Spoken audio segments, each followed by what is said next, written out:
പ്രവാചകരെ കാണാനെത്തിയ വിഷസർപ്പത്തെക്കുറിച്ചാണ് ഇന്ന് നമ്മൾ പഠിക്കുന്നത്. മുഹമ്മദ് നബി സല്ലല്ലാഹു അലൈഹി വസല്ലമയെ ഏറ്റവും അധികം സ്നേഹിച്ച ഒരു വ്യക്തിയായിരുന്നു അബൂബക്കർ സിദ്ദീഖ് റളിയല്ലാഹു അൻഹു. ജനനം മക്കയിൽ. മുഹമ്മദ് നബി സല്ലല്ലാഹു അലൈഹി വസല്ലം ജനിച്ച് 2 വർഷം കഴിഞ്ഞ് ദുൽഖഅദ് മാസം 7 തിങ്കളാഴ്ചയാണ് അവിടുത്തെ ജനനം. 38-ാം വയസ്സിൽ നബിയെ കൊണ്ട് അദ്ദേഹം വിശ്വസിച്ചു. മുഹമ്മദ് നബിയെ കൊണ്ട് ആദ്യമായി വിശ്വസിച്ച ബഹുമതി ഇദ്ദേഹത്തിനാണ്. പ്രവാചകരിൽ വിശ്വസിച്ച ശേഷം തൻ്റെ എല്ലാ സമയവും അവിടത്തോടു കൂടെ കഴിച്ചുകൂട്ടി. തൻ്റെ സന്താനങ്ങളെക്കാളും സ്വത്തുക്കളെക്കാളും സ്വശരീരത്തെക്കാളും ഇദ്ദേഹം പ്രവാചകരെ സ്നേഹിച്ചു. മുഹമ്മദ് നബിയില്ലാതെ ഒരു സെക്കൻഡ് പോലും ജീവിക്കാൻ അദ്ദേഹത്തിന് സാധിച്ചിരുന്നില്ല. തൻ്റെ ഊണും ഉറക്കവും കിടത്തവും നടത്തവും ഇരുത്തവും യാത്രയുമെല്ലാം പ്രവാചകരോടു കൂടെ തന്നെ. നബിയുടെ ഉറ്റ സ്നേഹിതൻ അബൂബക്കർ റളിയല്ലാഹു അൻഹു തന്നെയായിരുന്നു. പ്രവാചകർ എങ്ങോട്ട് പോവുകയാണെങ്കിലും അബൂബക്കർ റളിയല്ലാഹു അൻഹുവിനെ കൂടെ കൂട്ടും. മക്കയിൽ നിന്ന് മദീനയിലേക്ക് ഹിജ്റ പോകുമ്പോൾ തൻ്റെ കൂടെ അബൂബക്കർ റളിയല്ലാഹു അൻഹുവിനെ ആയിരുന്നു നബി സല്ലല്ലാഹു അലൈഹി വസല്ലം കൂട്ടിയിരുന്നത്. രണ്ടുപേരും കൂടി വന്യമൃഗങ്ങളും പാമ്പുകളും തേളുകളും നിറഞ്ഞ ദുർഘടമായ മലമ്പാതയിലൂടെ മദീനയിലേക്ക് നടന്നു നീങ്ങി. സൗർ പർവ്വതത്തിലാണ് ഇപ്പോൾ എത്തിയിരിക്കുന്നത്. മക്ക വിട്ടുപോന്ന നമ്മെ ശത്രുക്കൾ തെരഞ്ഞു കണ്ടുപിടിക്കാൻ ശ്രമിക്കുമെന്നും അവരുടെ തെരച്ചിൽ അവസാനിക്കുന്നതുവരെ ഈ മലയിൽ എവിടെയെങ്കിലും ഒളിച്ചിരിക്കാമെന്നും നബി സല്ലല്ലാഹു അലൈഹി വസല്ലം തൻ്റെ സ്നേഹിതനോട് പറഞ്ഞു. തൻ്റെ ആത്മമിത്രമായ അബൂബക്കർ റളിയല്ലാഹു അൻഹുവിനോട് പറഞ്ഞു.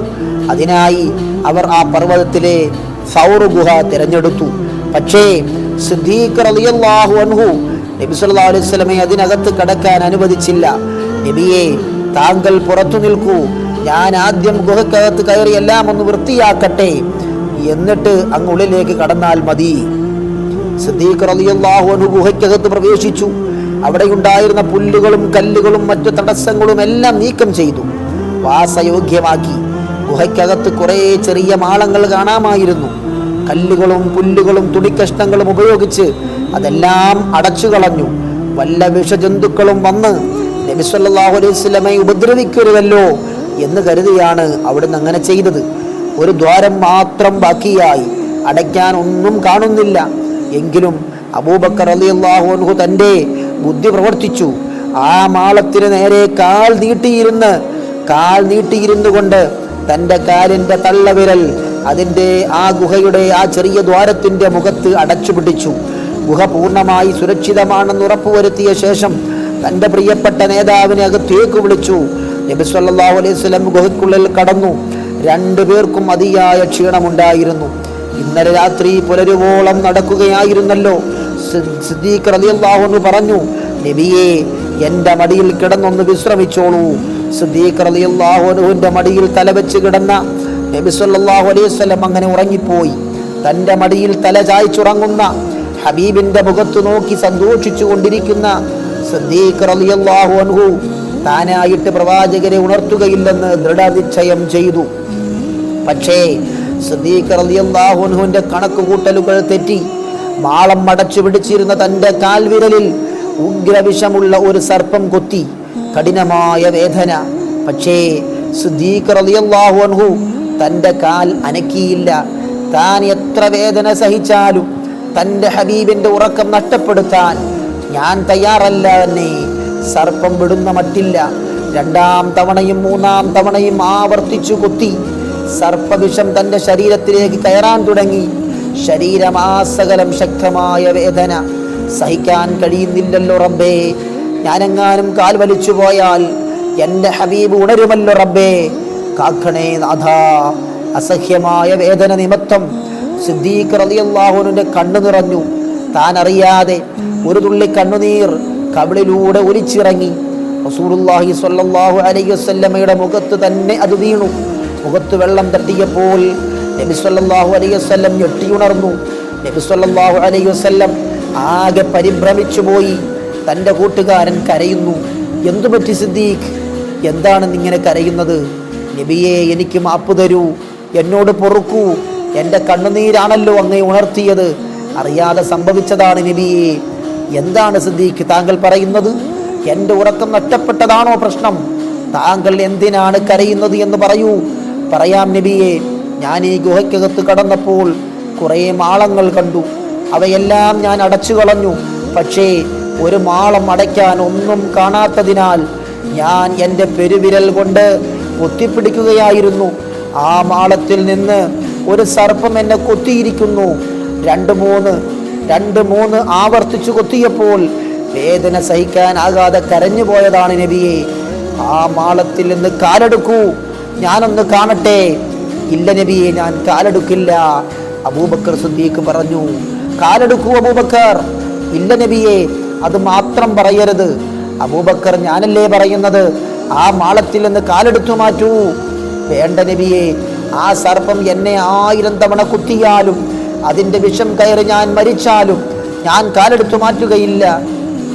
ഞാൻ അവിടെ നിന്ന് കാലെടുത്താൽ ആ സർപ്പം പുറത്തു ചാടി തങ്ങളെ ഉപദ്രവിക്കുമോ എന്ന് ഞാൻ ഭയപ്പെടുന്നു നബിയെ. താങ്കൾക്ക് അപകടം സംഭവിച്ചാൽ ഈ ലോകം മുഴുവൻ അന്ധകാരത്തിൽ ആണ്ടുപോവുകയില്ലേ? പ്രവാചകൻ സല്ലല്ലാഹു അലൈഹി വസല്ലം അബൂബക്കറിന്റെ കാലിൽ ബലമായി പിടിച്ചു മാറ്റി. ഉടനെ ആ സർപ്പം പുറത്തു ചാടി. പ്രവാചകൻ അതിനോട് ചോദിച്ചു, നീ എൻ്റെ കൂട്ടുകാരനെ വേദനിപ്പിച്ചുവല്ലേ? അങ്ങനെ പറയരുത് നബിയെ. അങ്ങയുടെ കൂട്ടുകാരനെ വേദനിപ്പിക്കാൻ എനിക്ക് ആഗ്രഹമുണ്ടായിട്ടല്ല. ഒരുപാട് കാലങ്ങൾക്ക് മുമ്പ് ഞാൻ അങ്ങയെക്കുറിച്ച് കേട്ടിട്ടുണ്ട്. പ്രിയമുള്ളവരെ, ആ പാമ്പ് നബി സല്ലല്ലാഹു അലൈഹി വസല്ലമയോട് സംസാരിക്കുകയാണ്.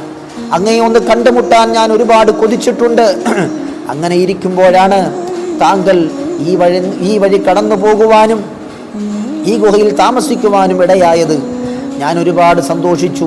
പക്ഷേ നിങ്ങളുടെ കൂട്ടുകാരൻ്റെ കാൽ എൻ്റെ വഴിമുടക്കി. എൻ്റെ ഹബീബിനെ കാണാൻ അനുവദിക്കാതെ എന്നെ തടഞ്ഞു നിർത്തുന്ന കാലിൽ ഞാൻ കൊത്തിയതിൽ തെറ്റുണ്ടോ നബിയെ? ആ കാലെടുത്തു മാറ്റണമെന്ന് മാത്രമേ ഞാൻ ആഗ്രഹിച്ചുള്ളൂ. എനിക്ക് മാപ്പ് തരൂ നബിയെ.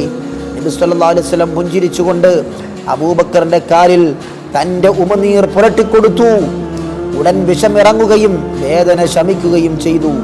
തന്നെ വിഷപ്പാമ്പ് കൊന്നാലും എൻ്റെ ഹബീബായ റസൂലുള്ളാഹിനെ കൊത്താൻ ഞാൻ അനുവദിക്കുകയില്ലെന്ന് സിദ്ദീഖ് റളിയല്ലാഹു അൻഹു തീരുമാനിച്ചിട്ടുണ്ടെങ്കിൽ അദ്ദേഹത്തിൻ്റെ സ്നേഹത്തിൻ്റെ ആഴം ഈ ചെറിയ സംഭവത്തിൽ നിന്ന് തന്നെ നമുക്ക് മനസ്സിലാക്കാം.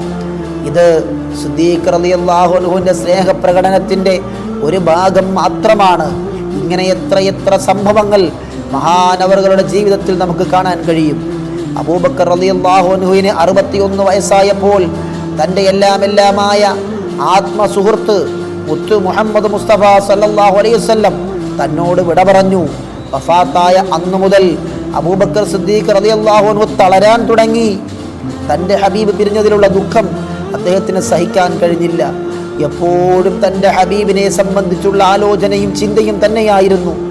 ആ ചിന്തയും ആലോചനയും തൻ്റെ ശരീരത്തെ വല്ലാതെ ക്ഷീണിപ്പിച്ചു കളഞ്ഞു. അത് കാരണമായി തന്നെ അദ്ദേഹം രോഗിയായി.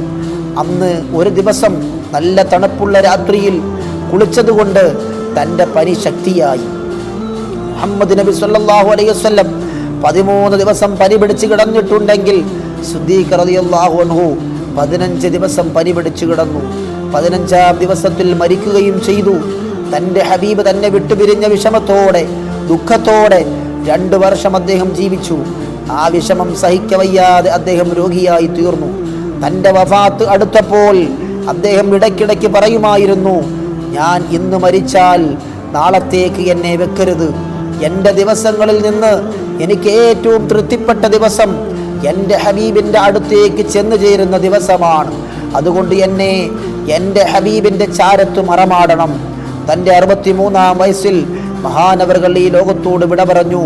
റസൂലുള്ളാഹി സ്വല്ലല്ലാഹു അലൈഹി വസല്ലമയുടെ റൗളയോട് ചേർന്ന് തന്നെ അദ്ദേഹത്തെ മറമാടി. ഇന്നാ ലില്ലാഹി വ ഇന്നാ ഇലൈഹി റാജിഊൻ. ആ മഹാനായ അബൂബക്കർ സിദ്ദീഖ് റളിയല്ലാഹു അൻഹുവിനോടൊപ്പം സ്വർഗത്തിൽ ഒരുമിച്ച് കൂടാൻ നാഥനായ റബ്ബ് നമുക്കെല്ലാവർക്കും തൗഫീഖ് നൽകി അനുഗ്രഹിക്കുമാറാകട്ടെ. ദുനിയാവിലും ആഖിറത്തിലും വിജയികളുടെ കൂട്ടത്തിൽ അള്ളാഹു നമ്മെ എല്ലാവരെയും ഉൾപ്പെടുത്തുമാറാകട്ടെ. ഒരുപാട് പേര് ദുആരക്കാൻ ഏൽപ്പിച്ചവരുണ്ട്. മഹാനായ അബൂബക്കർ സിദ്ദീഖ് റളിയല്ലാഹു അൻഹുവിൻ്റെ ചരിത്രം നമ്മൾ പറയുകയും കേൾക്കുകയും ചെയ്തതിൻ്റെ കാരണത്താൽ അവരുടെ ബറക്കത്ത് കൊണ്ട് അള്ളാഹു നമ്മുടെ എല്ലാവരുടെയും ആരെല്ലാം ദുആ ചെയ്യാൻ ഏൽപ്പിച്ചവരുണ്ടോ അവരുടെ എല്ലാവരുടെയും എല്ലാവിധ ഹലാലായ ഉദ്ദേശങ്ങളും പൂർത്തീകരിച്ചു തരുമാറാകട്ടെ. നമ്മുടെയും നമ്മുടെ കുടുംബങ്ങളിലുള്ള എല്ലാവരുടെയും എല്ലാ രോഗങ്ങളും അല്ലാഹു ശിഫയാക്കുമാറാകട്ടെ. എല്ലാവിധ അപകടങ്ങളിൽ നിന്നും, അപകട മരണങ്ങളിൽ നിന്നും, പെട്ടെന്നുള്ള മരണങ്ങളിൽ നിന്നും, മാരകമായ രോഗങ്ങളിൽ നിന്നും അല്ലാഹു നമ്മെയും നമ്മുടെ കുടുംബങ്ങളെയും കാത്തുരക്ഷിക്കുമാറാകട്ടെ. ആമീൻ ബിറഹ്മതിക യാ അർഹമർ റഹീമീൻ. എല്ലാവരും ഈ ചരിത്രം മറ്റുള്ളവരിലേക്ക് ഷെയർ ചെയ്തു കൊടുക്കണമെന്ന് ഓർമ്മപ്പെടുത്തുകയാണ്.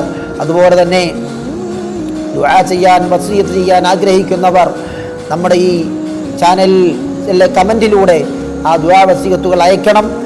ഈ നമ്മുടെ ചാനലിലൂടെയുള്ള ദുആയിലും അതുപോലെ തന്നെ ഞാൻ ഖിദ്മത്ത് ചെയ്യുന്ന പള്ളിയിൽ എല്ലാ തിങ്കളാഴ്ച രാവും നടക്കുന്ന ദിക്ർ ഹൽക്കയിലും ആ മജ്ലിസിലും എല്ലാവർക്കും വേണ്ടി ദുആ ചെയ്യുന്നതാണ് എന്ന് വസിയത്ത് എല്ലാവരെയും ഓർമ്മിപ്പിക്കുന്നു, എല്ലാവരെയും അറിയിക്കുന്നു.